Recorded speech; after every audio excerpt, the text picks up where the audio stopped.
नमस्कार दोस्तों, स्वागत है आप सभी का एक और वीडियो। दोस्तों आज की वीडियो हम जानकारी लेकर आ चुके हैं एक और नई वैकेंसी के बारे में।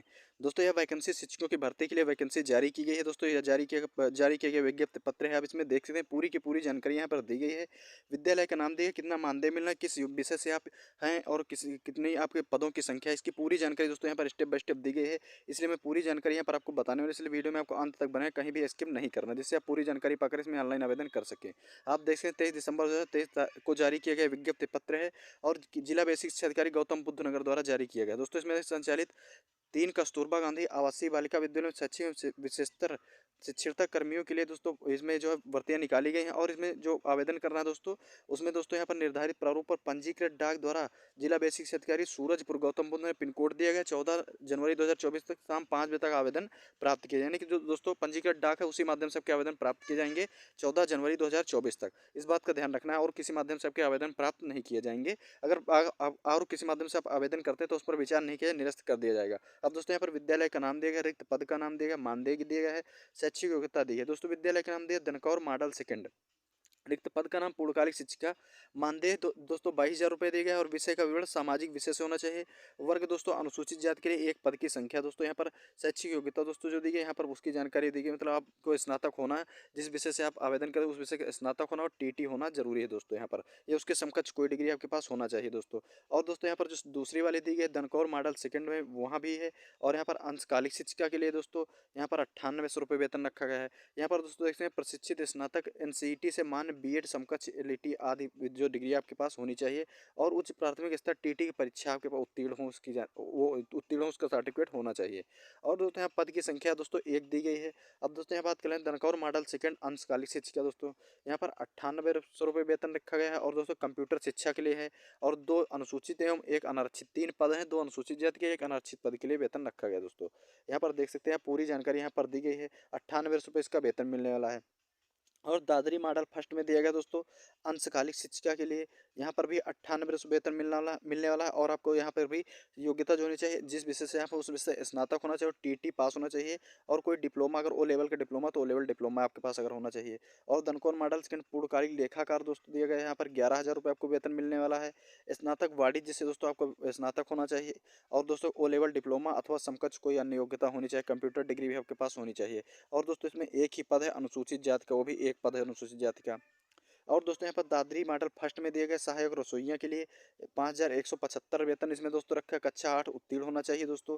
यहाँ पर और डिग्री नहीं मांगी है, भोजन बनाने में आपको अच्छी तरीके से निपुण हो। और 2 पद रखे गए हैं, 2 पद दोस्तों अनुसूचित जाति के लिए, दोनों पद ही दोस्तों यहाँ पर हैं।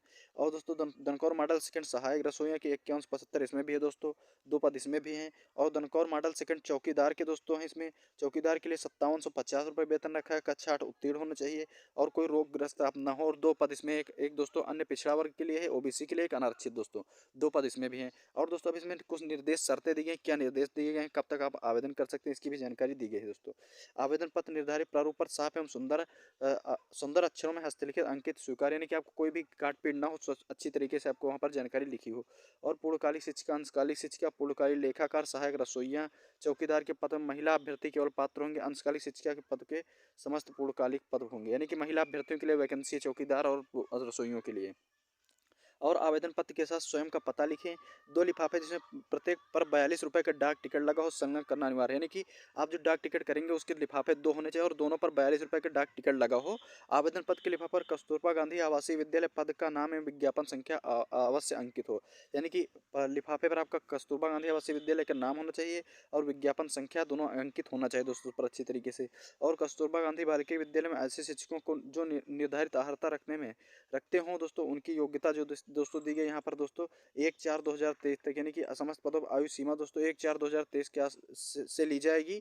और दोस्तों यहाँ पर दी गई है, मतलब आप यहाँ पर एज भी दी गई है 2020-21 में संविधान निर्वाचित वंचित हुए दोस्तों उन शिक्षकों के लिए दिया गया है। और दोस्तों यहाँ पर पूरी जानकारी आवेदन पत्र का प्रारूप आ चुका है दोस्तों। इसमें कैसे आपको दोस्तों यहाँ पर विज्ञापन संख्या सबको सबसे पहले आपको भरना है, उसके बाद आवेदक का नाम भरना है, आवेदक के पिता का नाम भरना अपने, और आवेदक के अगर अब आप मैरिड है तो अपने पति का नाम, लेडीज़ है तो पति का नाम भरना है दोस्तों यहाँ पर। और दोस्तों यहाँ पर जो जानकारी बेसिक मांगे उसको जानकारी आपको अच्छी तरीके से फिल कर देना है, कहीं भी कोई भी जानकारी गलत नहीं फिल करना है। और यहाँ पर अपना पासपोर्ट से फ़ोटो फिल कर लगा देना है। उसके बाद दोस्तों यहाँ पर बेसिक डिटेल्स पूरी फिल कर देना, डेट ऑफ बर्थ वगैरह, स्थायी पता अपना सब पूरा अच्छी तरीके से फिल कर देना, मोबाइल नंबर वगैरह, शैक्षिक योग्यता का विवरण दिया गया दोस्तों। यहाँ कक्षा 8 से ली गई है दोस्तों विवरण, कक्षा 8 से आपका किस विषय से पास, किस विषय से हैं, किस बोर्ड से हैं दोस्तों, और किस वर्ष में उत्तीर्ण किए हैं, समस्त विषयों के नाम, पूर्णांक, प्राप्तांक, परसेंटेज, पूरी दोस्तों यहाँ पर जानकारी आपको अच्छी तरीके से फिल करनी है। कोई भी जानकारी गलत नहीं फिल करनी, वरना आपका आवेदक फॉर्म निरस्त हो जाएगा, इस बात का ध्यान रखना है दोस्तों। पूरी जानकारी यानी कि आपको टीईटी कक्षा 8 से लेकर टीईटी स्तर तक पूरी जानकारी यहाँ पर उत्तीर्ण वर्ष, बोर्ड का नाम दोस्तों, और समस्त विषयों के नाम, पूर्णांक, प्राप्तांक, परसेंटेज पूरी फिल करना है कक्षा 8 से स्नातक तो दोस्तों। अब दोस्तों यहाँ पर पूरा आवेदन पत्र का प्रारूप दिया गया है, आप इस तरीके से दोस्तों आवेदन कर सकते हैं। मैंने सैलरी के बारे में जानकारी दे दी, सभी के पद के बारे में, कितने कौन से कैटेगरी कितने पद हैं, इसकी पूरी जानकारी दे दी है दोस्तों। अगर आप आवेदन करने के इच्छुक हैं तो आप इसमें आसानी से आवेदन कर सकते हैं। यहाँ पिन कोड वगैरह दिया गया है, निर्धारित प्रारूप से ही, निर्धारित डाक द्वारा ही आवेदन मान्य होगा।